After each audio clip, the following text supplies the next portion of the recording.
자, 여러분 마이크랑 부금이나 적당하세요?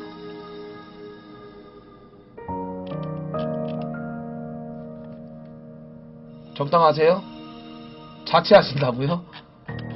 네, 여자분들은 이런 거 꼭 잘 보셔야 돼요. 세상이 진짜 얼마나 무서운 건지.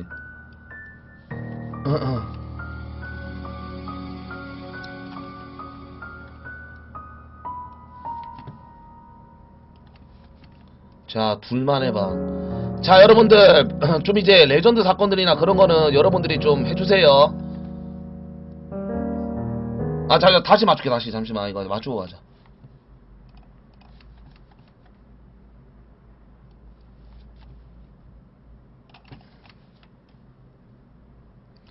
아니 난 그 알도 말고 뭔가 좀 레전드들 있잖아. 막 이제 난 그런 게 존나 재밌더라고. 내가 좀 허세에 찌들어서 아니 내가 초딩인가 하는지 모르겠는데 막 외계인에 관한 글들 있잖아. 이런 것도 하자 오늘 시간 많으니까. 어?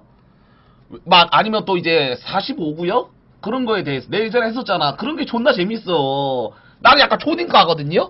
약간 그런 것들 약간 진짜 미스터리한 것들 있잖아. 나 그런 것들이 정말 재밌어. 내가 초딩인지 모르는데 난 항상 이제 BJ들 만나면 항상 그거 막 귀신이 있을 것 같아? 외계인이 있을 것 같아? 우리가 뒤지면 어떻게 될까? 맨날 이런 거 물어봐요. 약간 내가 초딩이라 가지고.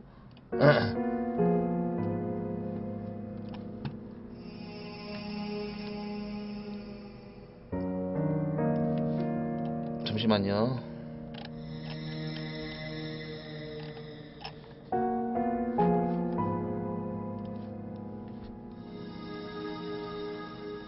이거 다 맞추고 갈게요.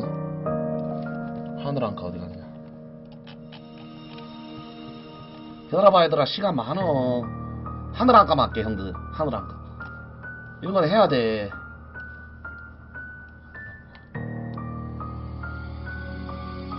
하늘안가 우리 스폰서 하늘안가 많이 사랑해주세요.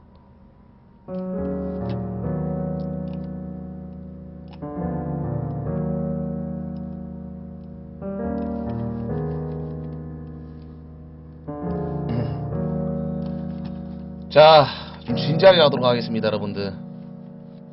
갑니다. 나 이거 못 봤는데. 그것이 알고 싶다. 둘만의 방, 16시간의 진실. 이 이야기는 반지하에서 일어난 화재로 시작됩니다. 출동 당시 실제 영상. 실병 남짓한 작은 반지하에서 불이 납니다. 신고를 받고 2분 만에 도착한 119 구조대원들은 바로 집 안으로 들어가게 됩니다. 당시 현장 출동 소방이 까만 연기 속에서는 우리가 검색할 적에 바닥을 다 더듬습니다. 두 손으로. 욕실인데 거기서 딱 내 손에 뭉클 잡히는 게 있어서 보니까 사람이더라고요. 화재 속에서 발견된 사람, 그 사람이 그 안에 있었던 겁니다. 그녀는 이 집에 살고 있던 24살 김은지 씨였습니다. 그런데 당시 그녀에게서 이상한 흔적이 보였다고 합니다. 자, 또 소방이님. 바깥으로 계단을 통해서 안고 나오는 과정에서 이목? 이쪽이었던가? 오른쪽이었던가? 이쪽에 칼에 찔린 듯한 상처가 제가 본 것 같아요. 뭐야? 목에 찔렸어? 잠시만, 이거 긁은 게 아니야? 찔린 거예요?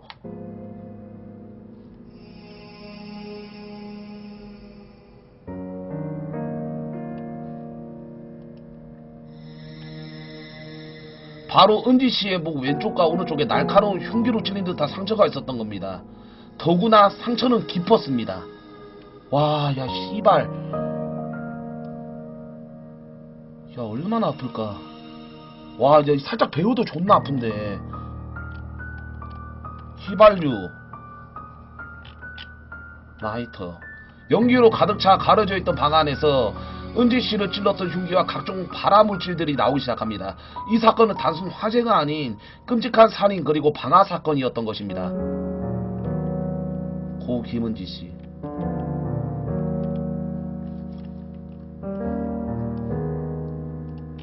안타깝게도 은지씨는 병원으로 실려올 당시 이미 숨이 거의 멎어진 상황. 가족들이 달려왔을 때 의사가 심지어 유독가스도 많이 마셔서 눈도 실명이 됐다고 하더랍니다. 야, 유독가스 많이 마시면 실명이 돼요? 하지만 하염없이 눈물을 흘리고 있었다는 은지씨. 와, 얼마나 무서웠을까. 그렇게 화재 발생 16일 후 사망하게 됩니다. 사건 발생 3일 만에 용의자가 잡히게 됩니다. 사건의 용의자는 같이 사는 룸메이트이자 은지씨의 사고 소식을 제일 먼저 알리고 병원에도 제일 먼저 달려왔던 이정현씨. 왜? 내가 말했지.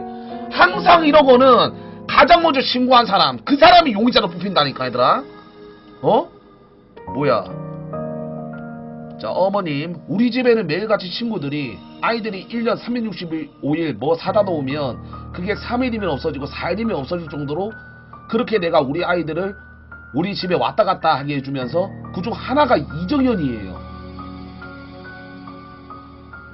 베프였네. 이정현 씨는 기존에도 은지 씨네 집에 자주 왔다 갔다 거리는 친한 친구들 중 한 명이었다고 합니다.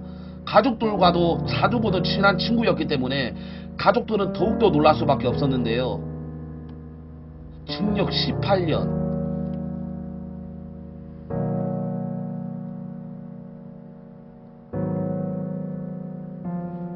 이거는 그냥 18년이 아니라 18년이네요. 예? 말이 돼? 사람을 죽이고 18년을 준다는 게 진짜 겨우 18년이에요. 예? 와, 존나 어이가 없네.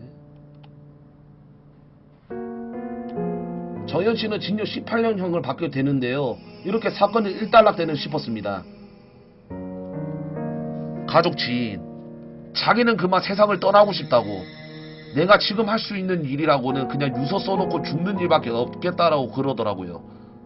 뭐야? 뭐야?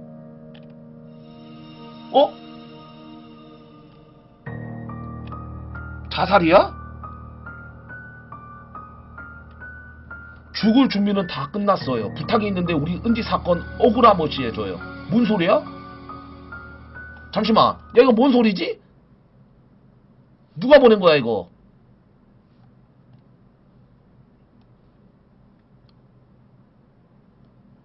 잠시만요. 아까 은지 뭐지? 그러던 어느 날 은지 양의 어머니는 지인에게 문자를 보내며 자살 시도를 하게 됩니다. 5분 만에 구조대가 늦게 출동해서도 뇌사 상태가 됐을 거라고 합니다. 은지 양의 어머니는 왜 자살 시도를 했을까요? 죽을 준비다. 아, 어머님이 보낸 거구나. 어머니, 내가 이 사건을 어떻게 보냈는데 무죄라니. 그니까 그 친한 친구가 무죄라는 거죠. 왜? Why? 유죄를 의심할 만한 정황들이 있으나 합리적인 의심의 여지가 없을 정도로 심증을 갖게 하기에는 부족하다. 그러니까 항상 증거가 있어야 돼. 바로 유력한 용의자였던 이정현 씨가 2심에서 무죄 선고가 된다는 건데요. 자기는 절대 친구를 죽이지도 않았고 은지 씨가 혼자 목을 찌르고 불을 질렀다는 정현 씨의 증언을 받아들여진 건데요. 정황은 있으나 증거가 없다. 결론은 그거죠. 확실한 증거는 없지만 너무나도 내가 죽였소인데 내가 가족들이어도 진짜 뒷골 잡고 쓰러질 만한 판결 아닙니까? 그럼 도대체 이 사건이 왜 일어난 걸까요? 자, 현장 그거네요. 그러니까 이거야 얘들아. 그러니까 세 번을 재판을 받게 되는데 고등법원, 지방법원, 그다음 마지막에 대법원. 그러니까 1심, 2심은 중요하지 않아. 마지막 4심 대법원이 가장 중요해. 대법원. 대법원이야 얘들아. 자, 그때 형사분, 저희가 이정현 씨에게 그 당시 사건 내용 전부터 쭉 이야기를 듣는데 일관되게 진술하는 내용을 보면 김은지 씨, 고 김은지 씨 한테 돈을 빌려준 게 있었는데 그 돈의 채무관계, 이정현 씨 돈을 달라고 하니까 이정현 씨 말로는 고 김은지 양에게 채무관계가 있었다고 합니다. 김은지 양이 자기에게 4,700만 원을 빌려갔다는 건데요. 그 돈을 올해 말까지 달라는 차용 준서를 써달라는 과정에서 둘이 다툼이 있었다고 합니다. 와, 4,700만 원? 존나 큰 돈이지. 누구야?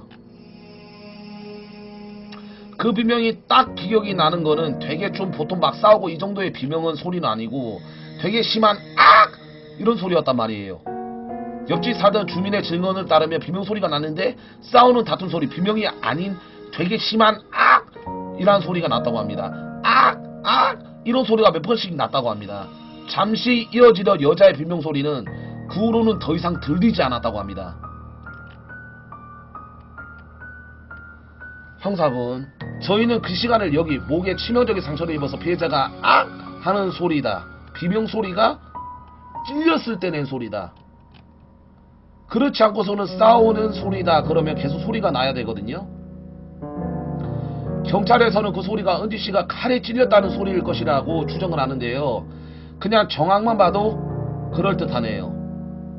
김은지, 연지야, 오늘 집에 누가 와서 얘기할 게 있어서 그러는데 엄마 집에서 자고 와. 그리고 갑자기 은지씨의 동생 연지씨에게 언니의 연락이 옵니다.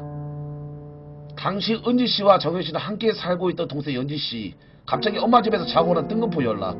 뭐냐 이거, 이거는 누가 봐도 그건데요? 정황상으로 보면 맞잖아. 그러니까 얘들아, 근데 그런 걸 수도 있어. 몰라 이거는. 그냥 진짜 그냥 뭐 그냥 같이 그냥 동생이랑 자기 싫어갈 그런 걸 수도 있어. 왜냐면 확률이, 야 그렇게 따지면 로또도 확률이 없네. 그 걸리는 거 보면 이거 모르는 거지. 자, 유세라, 김은지씨 친구, 밤한 12시인가 연락이 왔어요. 뭐하느냐고 뜬금없이 그렇게 연락 잘 안하거든요, 뜬금없게. 하지만 은지씨의 연락을 받은 사람은 또 있었습니다. 바로 은지씨의 고향 친구, 여동생에게 문자가 전송된 후 3시간이 지난 시간이었습니다. 근데 그렇게 연락을 서로 잘 하지 않았다는 친구. 처음에는 말 안하다가 뭐 4천만원인가 빌렸다고 나한테 그래서 뜬금없이 4천만원이나 빚을 있다고 얘기를 하니까 4천만원은 진짜네요. 와, 4천만원이나 빌려줘? 그렇게 갑자기 연락을 하더니 또 뜬금없이 빚이 있다고 했다는 겁니다. 그만한 돈을 빌릴 만한 일이 없는 친구인데 굉장히 어이가 없었다는 친구. 일단 놀란 마음에 전화를 2번이나 했지만 받지 않고 문자로만 대화했다는 은지씨. 전화는 할 수 없지만 문자는 계속됩니다. 어이상시. 유세라, 어떻게 하다가 빌렸어? 그런 게 있어. 화나서 기한 내에 안 주면 소송 같은 거 막 하려나?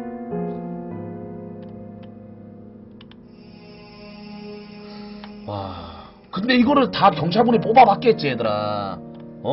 경찰들이 무슨 무식하냐.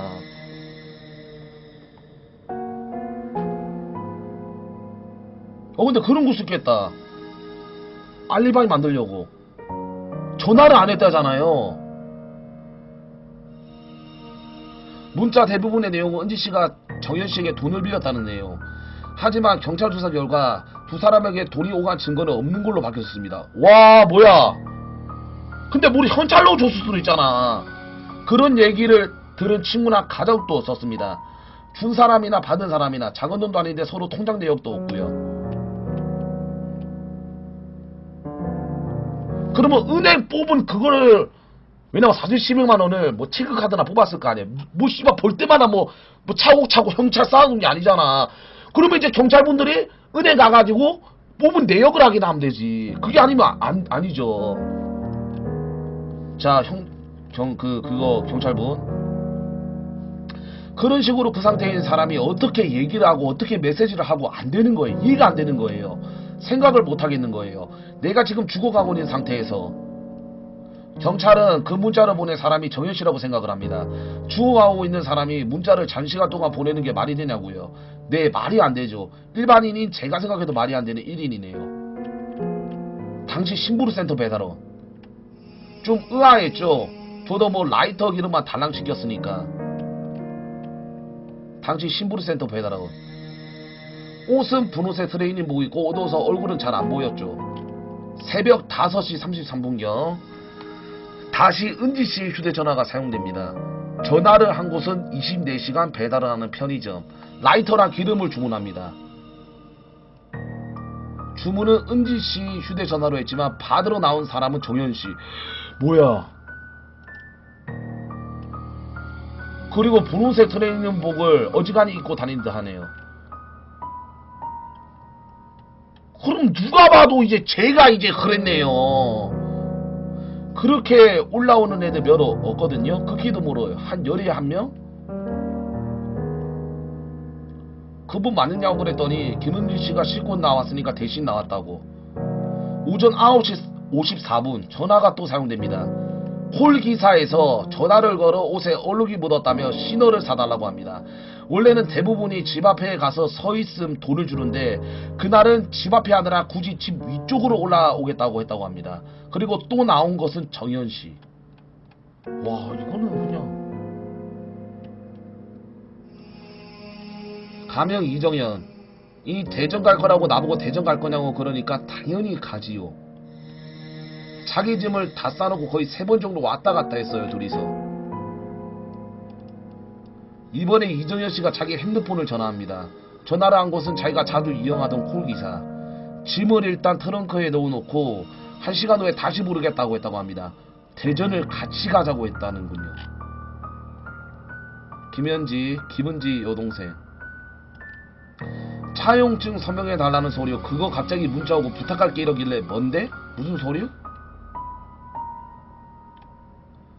김은지, 정현이가 너한테 잠깐 갈 건데 서류에 사인해달라는 거야. 그것 좀 해줘. 부탁할게. 언니가 미안해. 그리고 또 은지씨 휴대폰으로 연지씨에게 문자가 옵니다. 정현이가 너에게 할 건데 차용증에 사인을 좀 해달라는 연락이었습니다. 연대 보증을 서달라는 건데요. 그 문자를 끝으로 은지씨와 연락이 되지 않았습니다. 오, CCTV. 그러니까 내가 볼 때는 여러분들 국가 세금으로 CCTV 더 설치해야 돼요. 지금 CCTV가 한 100만 개 돼. 전국적으로 더 사용해야 돼. 진짜 빽빽 곳곳이. 그래야 범죄가 더 안 일어난다니까. 그냥 10m마다 그냥 CCTV 다 설치해야 돼. 그래야 범죄가 안 일어나지. 그 뒤 11시 34분 정현씨가 집을 나서고 11시 44분 콜기사와 만나는 모습이 집 인근 CCTV에서 포착이 됩니다. 경찰은 이 모습이 이미 집에 불을 지르고 나온 후의 모습일 거라고 말합니다. 불이 나기 이미 한참 전에 김은지 씨는 위중한 상태였습니다. 그리고 그렇게 목에 중한 상태가 있었던 김은지가 말을 할 수 있었다? 저희는 말을 할 수 있었다고 봅니다. 아, 없었다고 봅니다. 다른 데도 아니고. 뭐겠지 님 얘들아, 내가 말했지. 제가 그때도 말씀드렸지만 칼에 찔리는 기분은 저도 여기 있잖아요. 아픈 게 아니라 존나 뜨거워서 아무것도 못해요. 뜨거워가지고. 네, 제가 봐도 목에 찔렸는데 라이터 기름 신호를 주문하고 사람들하고 문자를 계속하고 전화할 틈이 있었는지 아주 큰 의문이 드네요. 그렇다면 차라리 내가 자해를 해서 그 보험금이 나오면 가져가라는 식으로. 자, 보험가입 내역 강인 고 김은지씨. 이정현씨의 변호사 말로는 정현씨 돈을 못 갚는 상황이 되자 은지씨가 자기를 자해하고 그 보험금이 나오면 네가 가져라라고 했다는 겁니다. 그리고 강도가 들어왔다고 했다는 겁니다. 그리고 새벽 6시 44분경 은지씨의 보험가입 내역을 정현씨가 검색을 하기도 했다고 조사 결과가 나왔습니다. 그냥 검색하고 짜맞춘 것 같기도 하고요. 와, 이거 심각하네. 저 정도면 완전히 제압되는 거예요. 얼마나 피를 흘렸겠습니까? 은지씨 목에나 상처를 한번 볼까요? 야, 이거는 야 얘들아, 이거는 누가 봐도 자해가 아니라 그냥 누가 죽이는 거야. 이거는 맞잖아요 여러분들. 예? 근데 여기서 명탄돈 종난, 저는 이런 것 같습니다. 어떤 거냐면 돈의 관계는 맞는 것 같아. 이렇게 돈 쪽으로 이제 막 지인들한테 뭐 문자 내요. 이거는 뭐 그 만약에 그분이 약간 좀 이제 알리바이 만들고 그러는 곳이 있겠지만 돈은 맞아. 근데 막 돈 달라고 싸움 났다가 싸워가지고 내가 볼 때는 저거는 탁 한 것 같아요. 누가 봐도. 맞지? 그리고 왼쪽 보면 구멍이 동그래. 이거는 찌르고 돌렸다는 거야. 어? 구멍이 크잖아. 이거는 자해가 아니죠. 이런 형태는 보통 자해를 할 때는 이런 식은 아니에요. 자해를 할 때는 같은 방향치예요. 그렇지. 법의학자 의견을 들어보면 자해할 때 이런 식으로 하지 않는다고 합니다. 보면 칼이 목에 꽂힌 방향이 틀리죠. 그리고 상처의 폭이 같은 걸로 봐서는 같은 흉기일 거라고 합니다. 일반적인 자해의 상흔인데 은지씨 상처는 완전히 틀리죠. 보통 자해할 때는 처음이라 무섭기 때문에 얇게 찔렀다가 점점 깊어진다고 합니다. 그리고 방향도 저렇게 같은 방향이라고 합니다. 자기가 자살하겠다고 이렇게 하길래 침대 쪽에서 뒤에서 팔을 잡고 말렸다는 거예요. 하지만 이정현 씨의 주장은 또 이렇습니다. 그럴 만한 사정이 있었다. 자살을 한다는 은지 씨가 말리다가 그런 상처를 났다고 하는군요. 또 정현 씨는 은지 씨의 상처를 지혈해 주느라 정신이 없었다고 합니다. 의사 법의학자 의견으로는 만약에 지혈이 잘 됐으면 일정 시간 움직일 수는 있다고 합니다. 와, 자, 또 형사님 존나 열받으신 것 같아. 고 김은지 씨가 없기 때문에 지연에 말일 수밖에 없다. 상식적으로 납득이 안 되지 않습니까? 그 중한 상태에 있는 사람이 신호를 주문해서 다른 걸 할 생각을 한다? 생각을 못하죠. 할 수도 없고. 경찰은 끝까지 납득이 안 되는 말도 안 된다는 입장이고요. 네, 일반적인 사람도 아마 저렇게 생각할 겁니다. 그렇지, 나 교수, 범죄심리학자, 본인과 직접적인 친분이 있어서 본인의 목소리를 쉽게 인식할 수 있는 그런 사람들에게 문자 메시지를 보내는 방법으로 소통을 했어요. 그런데 물건을 주문하거나 또는 본인의 목소리를 잘 알지 못하는 그런 사람들에게 직접 전화를 했다는 것은 그래서 목소리를 노출하는 것을 좀 꺼려하는 것이 아닌가. 딴 부분들도 의심이 가지만 이 부분이 제일 수상합니다. 그 아래 자주 나오는 부분들이죠. 그리고 전문가는 얘기합니다. 친구와 1시간 40분 정도 메시지를 주고받았는데 목에 그런 상처가 있는 사람이 그렇게 편안하게 돈 얘기를 하고 서류 얘기를 할 수 있을까라는 말이죠. 내 팩트가 바로 그겁니다. 생각해보면 김은지 씨 목소리가 아닌 것 같다네요. 여러분 건방모드 채팅 풀어드릴게요. 드립치지 마세요.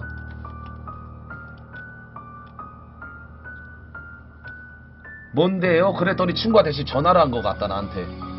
그리고 콜기사를 치지 않은 중 김은지 씨 휴대폰으로 신호를 사다 달라는 전화를 받는 콜기사는 원래 김은지 씨와 알고 지냈던 사람이었다고 합니다. 그분이 못 가서 다른 사람이 대신 배달을 가긴 했는데 원래 알고 있던 콜기사는 지금 생각해보니까 김은지 씨의 목소리가 아니었던 것 같다고 얘기를 합니다. 와, 이거 씨발 누가 봐도 정황상 얘네요. 근데 증거가 없잖아. 어? 이게 아주 답답한 거예요. 그러니까 심증인데 물증이 없는 거야. 요즘 대한민국 법이 그래. 근데 다른 나라는 정황만 가지고 법을 때리는 그런 나라도 있어요. 어? 근데 우리나라는 무조건 증거가 있어야 돼. 하지만 이 사건의 중요한 증인이 될 수 있던 이 콜기사는 무면허 운전을 하고 경찰에게 잡힐 뻔해서 도망을 가다가 떨어져서 뭐야, 진짜야? 경찰에게 잡힐 뻔해서 도망을 가다가 떨어져서 고인이 되셨다고 합니다. 아니, 이런 경우가 있습니까? 진짜 무슨 소설에 나오는 얘기도 아니고. 그리고 그 사람이 불을 지른 다음에 몸이 뜨겁지 않아도 열기가 오면서 채모를 그을린다고 합니다. 위사진처럼요.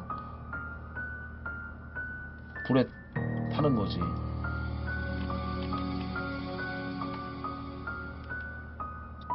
고 김은지가 눈썹이나 채모에 그을린 흔적이 있더냐 확인을 해보니까 눈썹이나 어떤 머리카락이 그을린 흔적은 전혀 없었다. 하지만 김은지 씨에는 몸에는 전혀 그런 흔적이 없었다고 합니다. 즉 불을 본인이 지르지 않았다는 거죠. 와, 이거 완전히. 그렇지만 이미 이정현은 참고인 진술을 받고 이미 기가에서 이미 샤워를 해버리고 옷은 갈아입은 상태예요. 아, 증거를 만약에 이분이 그랬다면 그러니까 다 했겠죠. 이정현 씨의 채모와 옷에 대해서 조사를 하려고 했으나 체포된 건 사건이 발생된 지 3일 후 이미 씻고 세탁을 해버렸기 때문에 흔적이 남아있지 않다고 합니다. 요즘 우리나라 세제 세척력이 좋아지긴 했네요. 기어 들어갔다고 하면 머리 안쪽으로 있어야 정상이고, 걸어 들어갔다고 하면 출입문을 닫고, 어디 구석에 웅크렸거나 샤워기를 이용해서 그 밀려오는 그을림이나 열기 같은 걸 피하려고 하는, 그러니까 이 그을림을 안 묻은 현상이 불이 나기 이전에 김은지 씨가 이동을 했다.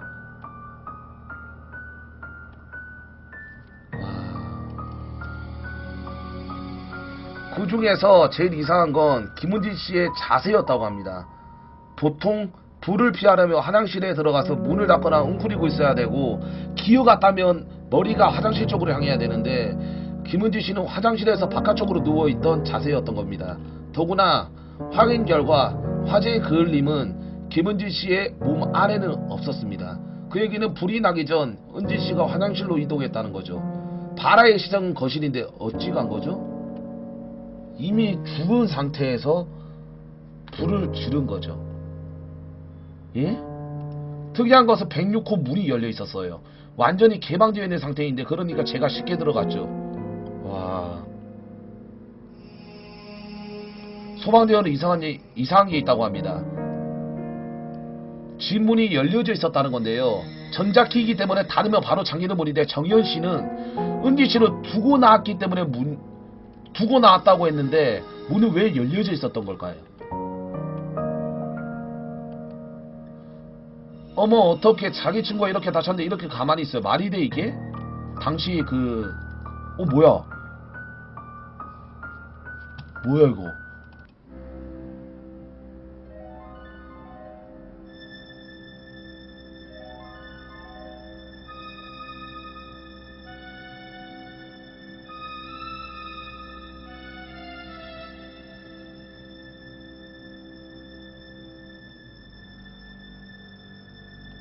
그리고 옆집에 사는 주민이 영상을 보고 놀랍니다.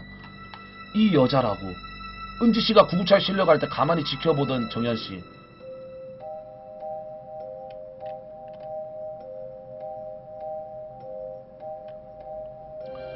오른쪽 팔 손목의 안쪽이 더 강하게 피하 출혈이 있죠.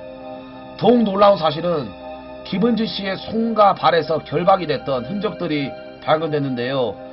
동생분이 발견해서 경찰에 메일을 보냈지만 이 메일은 또 도착하지 않았다고 합니다. 이 사건은 이렇게 정현씨의 무죄로 아주 찝찝하게 끝이 났습니다.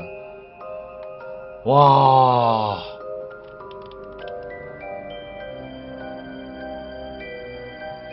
와, 이게 말이 돼?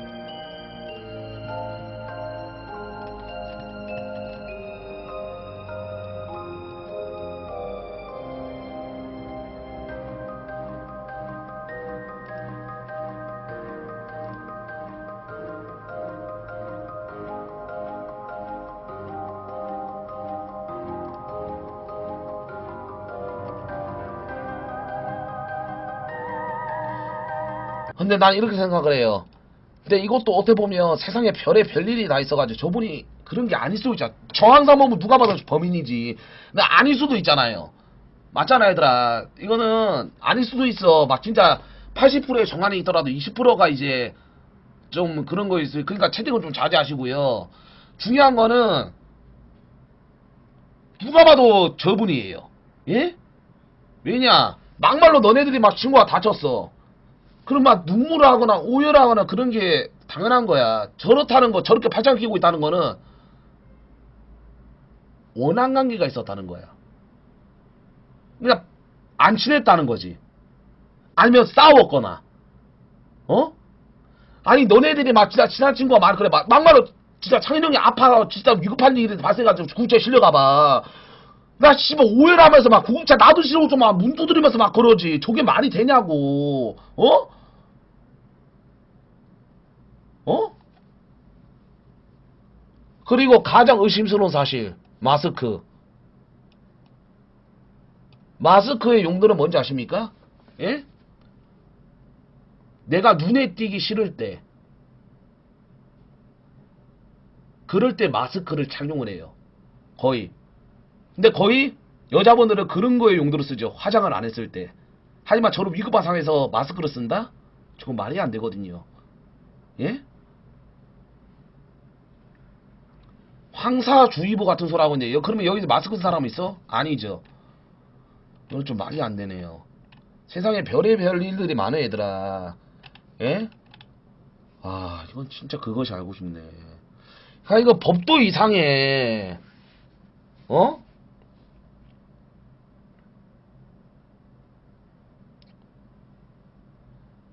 법도 진짜 이상해요. 정황을 어느 정도 나오면 어느 정도는 이제, 왜냐면 다른 나라 보면 오스트레일리아 보면 그냥 정황상으로 야 얘 범인인 것 같다 집어넣어.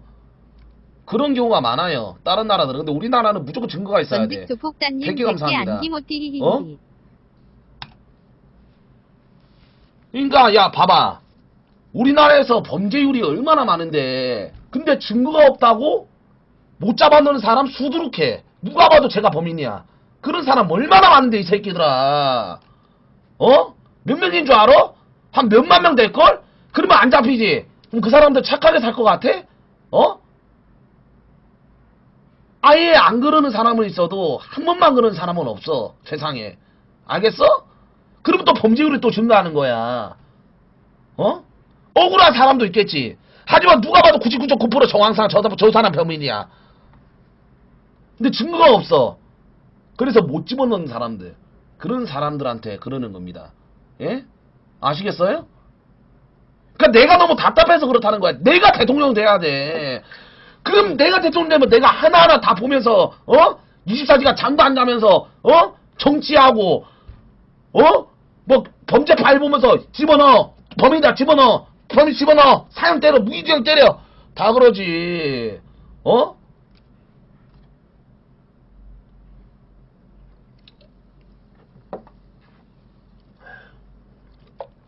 그리고 아까 전에 뭐 18년, 야 사람을 죽이고 나서 이제 그거를 제가 인정돼가지고 18년 받고 2심 선고해서 무죄를 받았잖아. 사람을 죽이고, 근데 그게 또 필요하겠지. 아 500개 전직 조폭단님 감사합니다. 500개 감사합니다. 열받으셨네요. 500개 감사합니다. 전직 조폭 새끼들은 문제예요. 예? 형님 전직 조폭 있어요. 찾아오세요. 예? 찾아오세요. 찾아오라고. 남구 중안동 961-7번지 지금 찾아오나? 두드러 쳐맞기 싫으면 전지 조폭이가 찾아오나? 개새끼야. 한 달 가자. 찾아오라 그래. 내가 이런 컨텐츠를 할 수 있는 이유, 나 존나 세요. 나 못 이겨. 막말로 나 이길 사람 지구상에 단 한 명, 효도르. 효도르가 오지 않은 이상 날 제압하기 쉽지 않을 거야. 내가 항상 말하죠. 예? 그룹 파팀에 곧 5명 오라고요. 5대1. 아시겠어요? 아 근데 이거는 좀 찝찝하다. 나는 솔직히 내가 만약 진짜 대통령 된다. 나는 뭐 할 건지 알아? 각 집에다가 CCTV 다 달아. 그 대신 국가 보안으로 하는 거야. 그래야 범죄가 안 일어나. 전 집에 CCTV 다 달아. 그 다음에 일단은 그거를 보안관, 어떻게 보면 이제, 그니까 막 그거 뭐라 그러지? 국가 기밀, 국가 기밀 CCTV 요원 한 200명 정도 이제 알바비 줘요. 그러면서 집에 CCTV 다 달아요. 그럼 범죄율이 없어진다니까. 그렇게 해야 돼. 야 범죄가 얼마나 많이 일어나는데. 그리고 막 이제 돈 세워나는 거 그런데 돈 쓰는 게 아니라 CCTV 5억대 더 설치해. 그냥 산 쪽 나무에다 다 달아. 나무 그냥 있는 거 없는 거 바다 다 달어. 그러면 범죄 안 일어나지. 왜냐면 무서워서 하겠어. 뒤로 가도 그냥 막 5m만 걸어도 CCTV 다 보이는데 있겠어? 그럼 범죄 안 일어나. 미쳤다고. 나 사람 죽여요 그러면서 범죄 일어나요? 안 일어나지. 그렇게 해야 되는 거예요. 아시겠어요? 예? 좀 많이 찝찝하네 이거는. 이거는 좀 그게 아니니까. 여러분 자 또 뭐 볼까요? 나는 간만에 지존파 한번 보고 싶다. 그 새끼들, 족같은 새끼들. 그거 보면서 한 번 더 열채고 싶다. 왜냐면 지존파는 거의 다 알잖아.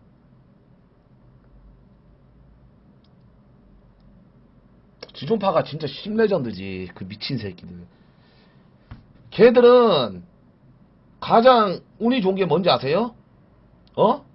내가 10년 전에만 빨리 태어났으면 그 새끼들은 죽었어.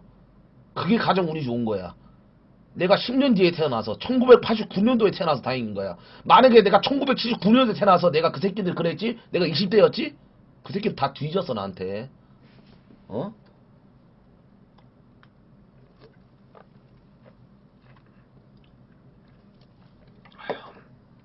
아 이미 죽었다고? 사람이 할 짓이냐. 임육 먹고 막. 여러분들 막 다른 곳 보면 그런 것도 있어요. 막 이제 열대우리 아마존들은 아직도 이제 그거 인육 먹는 사람도 있어. 막 떴잖아. 막 유튜브 영상에 뜨잖아. 아직 그런 사람들이 있어. 막 아마존에 막 원시인들. 아, 원시인이 아니라 그 뭐지? 개구리 소년 볼까요? 알겠습니다. 개구리 소년 하면 레전드 갑시다. 링크 좀 주세요. 그거 잘 고치다 나온 거. 원주민들 그런 사람 있어. 근데 내가 너희들한테 한 가지만 말할게. 남자들은 이거는 있어. 뭐 여자 남자 뭐 이거 차별 두는 게 아니라 여자를 좀 더 보여주고 내가 생각을 했어. 아 이건 맞아. 지하철에 여자 좌석 이런 거를 만들어줘야 돼. 그러니까 여자들이 허약하고 좀 범죄에 노출되어 있잖아. 언제든지. 100개 감사드립니다. 예? 제가 볼 때는 국가에서 좀 이제 여자들한테 보디가드를 한 명씩 붙여줘야 될 것 같아요. 예? 뭐 하도 이제 범죄를 좀 많이 일어나니까 해줘야 돼. 야 봐봐. 범죄 일어나는 것도 봐봐. 여자가 여자 범죄 저지른 사람이 있어? 거의 없어요. 거의 다 남자가 여자 거의 다 저지른 사람이 많어. 야 여자가 남자한테 하는 사람이 많어? 없어. 99.9% 거의 남자가 여자한테 하는 거야. 그거는 맞잖아. 얘들아. 실망이 아니라 그거는 맞아. 여자를 좀 더 보여줘야 돼. 개소름인 게 뭔지 아세요? 실종 사건들은 거의 다 여자가 많어. 남자는 거의 없어요. 남자들은 막 할아버지가 막 치매 걸리셔가지고 막 이제 실종되는 사건들이 있겠지만 거의 다 실종되는 거 보면 거의 다 여자들이에요. 근데 그게 진짜로 뭐 가출하는 걸까? 난 아니라고 보거든요. 아니에요. 아니죠. 절대로 아니죠. 내가 볼 땐 납치야. 세상에는 씨벌놈들이 많아요. 예? 나를 좀 납치해봐. 제발 좀 부탁 좀 할게. 9일날 7번지로 와가지고 나 납치해줘.